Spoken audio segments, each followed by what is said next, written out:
It is time. It's time to reveal the #1 blockbuster set for 2020.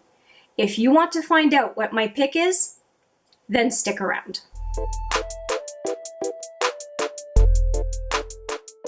Hi there, it's Hélène. Welcome or welcome back to HMM Makeup or Makeup.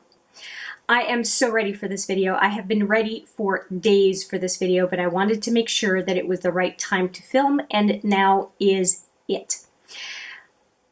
Interestingly enough, this is going to be the 24th video in this series for 2020. I have done unboxings, I have done swatches, I have done looks, I have done comparisons from one brand to another.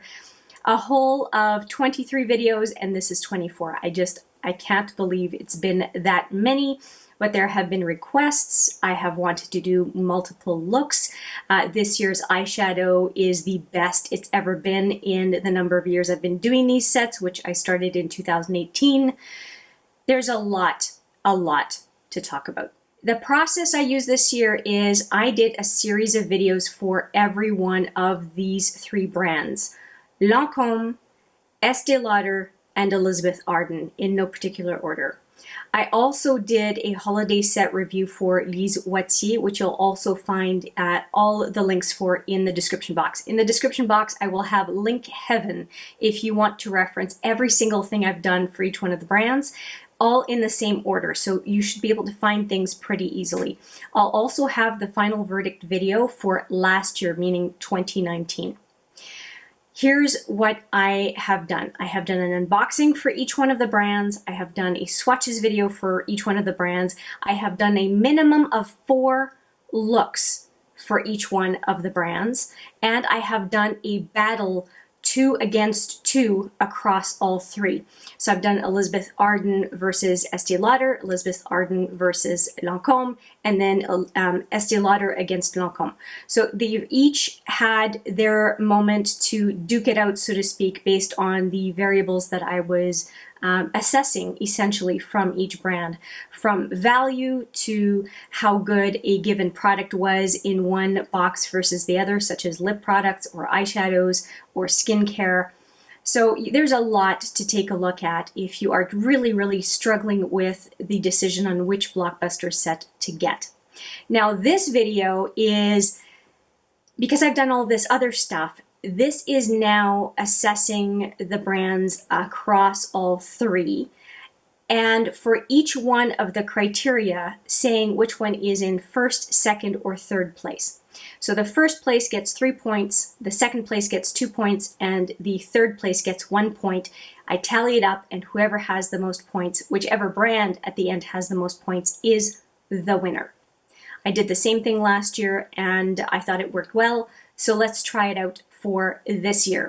Now let me give you a sense of the criteria. I will put them all listed on the screen here. So we have skincare, we have face makeup, so anything that is not eyeshadow, we have eyeshadow, then other eye makeup, lipsticks or glosses, so lip products, tools, makeup remover, holiday packaging, so whether what I think of how they've themed the set for the given year, the bag or case that comes with the set, overall cost of the set, and overall value for the set. Okay, now let's go into each one of the categories, and I can tell you what each brand received as a score and why. First category is skincare. Now in past years, Estee Lauder has always won this category. And this year, again, Elizabeth Arden is at the bottom because it is the brand that includes the least amount of skincare. They include their Ceramide capsules, and that's about it. But in Lancome and Estee Lauder this year, there is cream and there are serums. But they're very different. In the Lancome set, you get a full-size eye cream, you get a full-size eye serum, and a full-size face serum from the Génifique line. That is the most skincare you are going to get from any one of the 3 brands. Estee Lauder used to be the queen on this, but she got dethroned because this year there is, as usual, a full-size eye cream, a full-size serum, but the face cream included is a mere 15 ml, which is like the same size as the eye cream that is available in Lancome. Now, face cream and eye cream are not the same value when it comes to the same amount, because face cream you use a lot more of, eye cream you use a lot less. So this year I give the trophy for skincare to Lancome, and I'll admit that kind of shocked me. Estee Lauder has always been top dog in this category. So 3 points to Lancome, 2 points to Estee Lauder, and 1 point to Elizabeth Arden. Next up is face makeup. Now, I would say that the quality of the face products, the powder products in each one of the sets is pretty comparable, but they are different. In the Estee Lauder kit, the bronzer and the highlight are smaller, the blush is larger, and you don't get very much product, but it is still 8.7 grams in this little palette. And in the Lancome set, it is not specifically stated how much, but given this whole palette, eyeshadow and face products is 23 grams, and that there are 4 products, I suspect it's the one with the most amount of face product. And it has a bronzer, a blush, and a kind of a blush highlighter hybrid, and then one that I would call a highlighter specifically. So quite a bit of product in the Lancome set. And finally, Elizabeth Arden has 3 products, but they are all highlighters, so you don't get a blush or a bronzer in the Elizabeth Arden set. Given what I saw for face products, I am going to say Lancome wins it because it has the most selection and looks like it has the most product. Second is Estee Lauder because it has a blush, a bronzer, and a highlighter, all of which look like they're part of their regular line. And of course, Elizabeth Arden gets last place because it's only highlighters. Now let's talk eyeshadow. Just like the skincare category got switched around this year, the eyeshadow category as well. Last year, there were some issues with the eyeshadow for Estee Lauder and for Elizabeth Arden. Well, things have changed this year. All 3 products, the Lancome, Estee Lauder, and Elizabeth Arden, are all 3 much improved. Actually, Lancome was very, very good last year, but they're all very good across the board. So I looked at 2 things because the quality of the eyeshadow was very good no matter which brand you choose. What I looked for was the amount of variety and the quantity of product provided, because as long as the quality is very good, those are 2 other things that we would be concerned about. So the color story and the quantity. Let's take a look at the brands. For Estee Lauder, you get 2 palettes, and they are very tiny. Think like Viseart, but with half the product. So there is a Glam palette and a Nudes palette. All the shadows performed well. Like I said, across the board, all the shadows performed well. But I think you'll see quite a disparity from one brand to the other as far as quantity of eyeshadows. Estee Lauder has the greatest number of shadows at a total of 20, but the amount of shadow you get per little palette, there are 2 of these palettes, is laughable. It is 3.7 grams, not very much. It would be the equivalent of 3.5 eyeshadows total per palette. When it comes to Lancome, the eyeshadows and the face products total 23 grams on the nose, and there are 12 eyeshadows in this one. And then when it comes to the Elizabeth Arden, there are 6.5 grams per palette, or a total of 13 grams of eyeshadow. And one could argue the three highlighters also could be eyeshadow based on the colors that they chose. So there is a nude palette for Elizabeth Arden, 4 mattes in that one, which are quite nice. And then there is a night palette that has more glam colors, kind of like the case for Estee Lauder. Now, as I said, I created a bunch of looks with all 3 of the brand's eyeshadow palettes. They all performed very well. But what I'm going to be scoring them on is quantity of eyeshadow, as I said, and variety of colors. And based on those 2, I scored Estee Lauder as the lowest score of 1, Lancome at the second score of 2, and Elizabeth Arden at the top score of 3 points. With 16 eyeshadows and a fair amount of product, Elizabeth Arden really did a great job this year. And it's amazing because last year's eyeshadows were kind of a train wreck. And for them to be the front runner on eyeshadow this year was quite a shock to me. A delightful surprise, really. Now for the other eye makeup, I did score Lancome at the top because it offers 2 products. It offers the Cils Booster, which is the eyelash primer, and the Définicils, which is a top mascara in its line. Second place was Estee Lauder with the Sumptuous Extreme mascara. And in third place was the Elizabeth Arden, primarily because of the plastic bristle brush, which is actually dangerous for me to use, and I don't think I can be the only person that has that issue with the plastic bristles. I poke my eye with the plastic bristles, and because of that, even though it's a decent mascara, I just can't put it higher in the list in good conscience because I'm a little scared that it can happen to other people as well. Now, when it comes to lipsticks and glosses, it was a tough call for the second and third place, but there is a clear number 1 place winner, and that is Estee Lauder. Estee Lauder included 2 lipsticks and 2 glosses this year.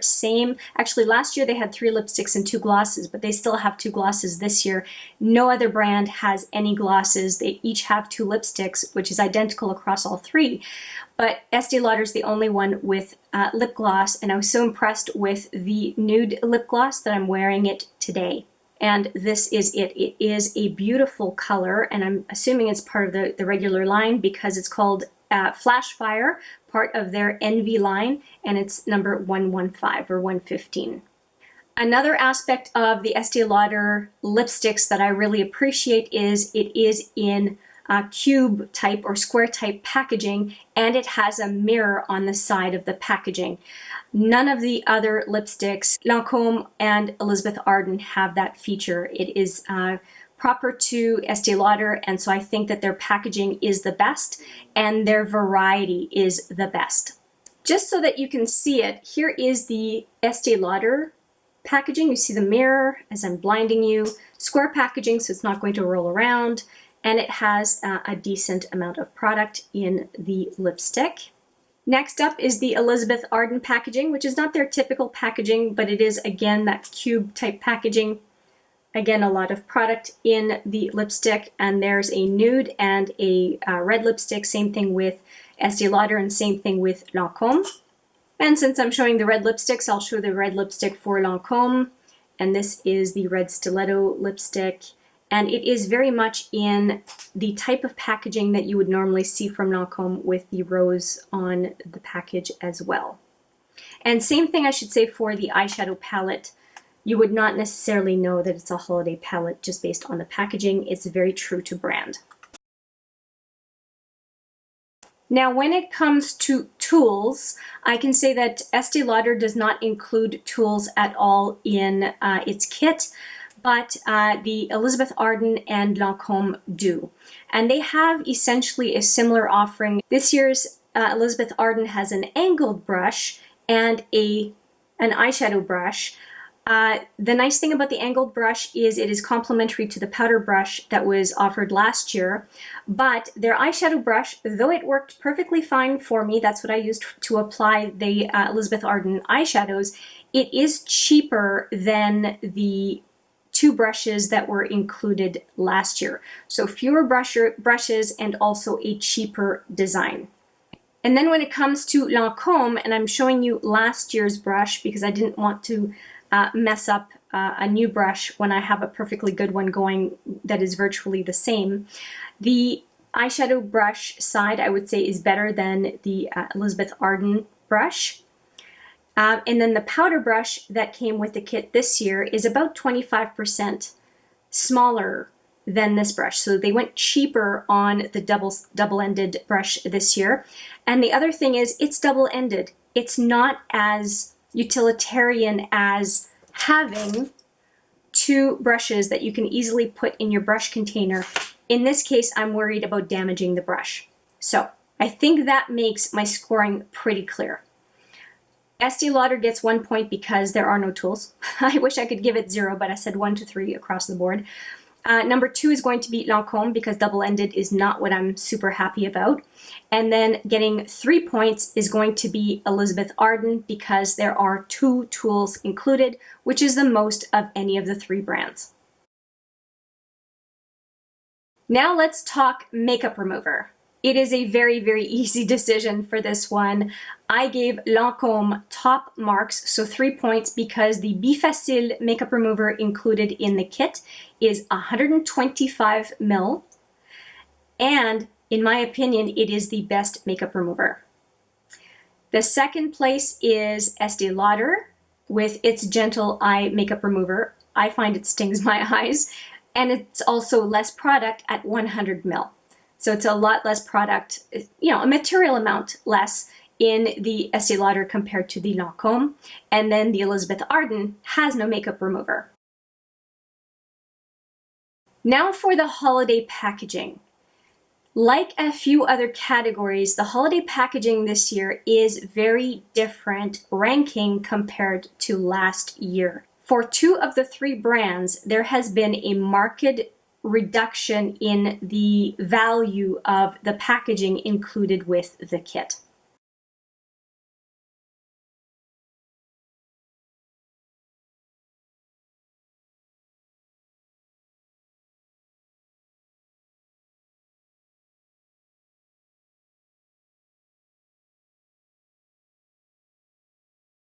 For Estee Lauder, they went from a pleather type of case to a red velvet case. The inside is the same, it's just one large compartment. There is a nice bow added this year as an effect, but this velvet packaging, though pretty for gifting purposes, is not going to be as lasting as the pleather case that was available in 2019. Next up is the very, very pretty gift box, almost like a hat box, that is provided by Elizabeth Arden, but it is definitely downgraded from what was offered last year, which was a nice red case, more similar to the Estee Lauder that I just showed you, though a bit smaller. In this case, it is like a hat box and has a nice magnetic closure, but it is definitely a lot smaller and a lot less utilitarian than last year's, where you could use it to store makeup as well as carry it around if you like. In this case, it is really kind of a box to store mementos or makeup or something else that you might keep on your dresser or your counter. Out of the 3, the one company that offered a similar value container is Lancome. And this year you have the option of this kind of flashy pink or a kind of carbon black case that looks very, very much like this one, just with a deeper color. And by what I understand, the black sold out pretty quickly, so this might be all that is left from the brand, depending on where you go and try to get it. But it is a rather large case, and just like the Estee Lauder, it's one large compartment. Looks like that. And out of the two, the Estee Lauder is slightly larger than the Lancome bag. From a practical perspective, I think the Lancome is the best bag. From a cuteness perspective, I would say the Elizabeth Arden box is the best one. And from a keeping it clean, a durability perspective, I would say that the Lancome and the Elizabeth Arden are the two better choices. So based on that, I gave Lancome top marks at 3 points for its very usable case and durability across the three. Then I gave Elizabeth Arden 2 points because it is cute and I think easier to maintain than the last spot, which is Estee Lauder, at 1 point for the velvet case. Now, when it comes to cost, I'm going to give it to Elizabeth Arden because at $88 Canadian, it is the least expensive set to purchase. Next in line is Lancome at $98, and finally Estee Lauder at $99. So the cheapest kit is Elizabeth Arden. And so if you are price sensitive, that is the best one to go for. And it's also the cheapest when you also consider the cost in product in order to be eligible to get the kit. And though Lancome and Estee Lauder are neck and neck, Lancome is cheaper by $1, and so Lancome gets 2 points and Estee Lauder gets 1 point. But now, if we consider also the amount you need to buy in order to be eligible for the kit, then that changes things a little bit. And what I have found is that the cheapest one to buy overall is still Elizabeth Arden. Next one over will be Lancome. And the most expensive kit to purchase, including product and the kit itself, is Estee Lauder. So overall, when I take a look at the kits and the value, what I have to pay and what I get in the kit, that is a multiplier effect of how much I have to pay for what I get, Lancome was pretty significant at 3 times the value of what I had to pay to get the kit. Estee Lauder was 1.67 times the value of what I had to pay to get my hands on the kit. And then last place was Elizabeth Arden at 1.36 of value, so 136% of what it is that I had to pay for it. So for overall value across the board, Lancome was by far, almost by a factor of 2, a better value than the other 2 kits. But that overall value line is only one of all the criteria that I evaluated each one of the kits against in order to give you my final assessment across the 3 kits. When I count up all the 1s, 2s, and 3s for each one of the kits, here is the final tally, the final score. Now, the maximum score that a brand could possibly get if it got all 3s is 30 points because it's 3 points across 10 categories. In third place, we have Estee Lauder at 19 points. In second place, we have Elizabeth Arden at 21 points. And in first place, we have Lancome at 26 points. That's it. Here is the final score. Lancome comes in at 26, 1 point better than last year's 25. Elizabeth Arden slipped from 24 down to 21 this year because it has fewer makeup items compared to last year. It makes sense for it to slip. And Estee Lauder goes up 2 points from 17 to 19 this year, and in part because it stole points from Elizabeth Arden. That's the deal. Let me know what you think of my assessments. Are you happy with them? Are you kind of wondering what the heck I'm thinking? Let me know in the comments. I would really appreciate knowing what you have to say. And if you're wondering where my assessments are different from yours, please take a look at the battle videos where I pit one brand against just one of the other two. And I've done that comparison across all 3 sets of battles so that you can see how I'm evaluating one set against just one other. I think that that is helpful in understanding how I finalized the final verdict in this particular video. I hope you found this useful. Let me know what you think. As I said, I look forward to your feedback. Any kind, just be kind, be kind. And let me know where you agree, disagree. I do look forward to hearing from you. I love to hear all our different perspectives because we all like different things. That's normal. Why wouldn't it be, right? Otherwise, all the sets would be the same. We're all different. We all have preferences that that fit our personality and our habits and our preferences. That's fine. With that, I will say thank you so much for watching. I appreciate it every single time, and I look forward to seeing you in the next video. But for now, take care.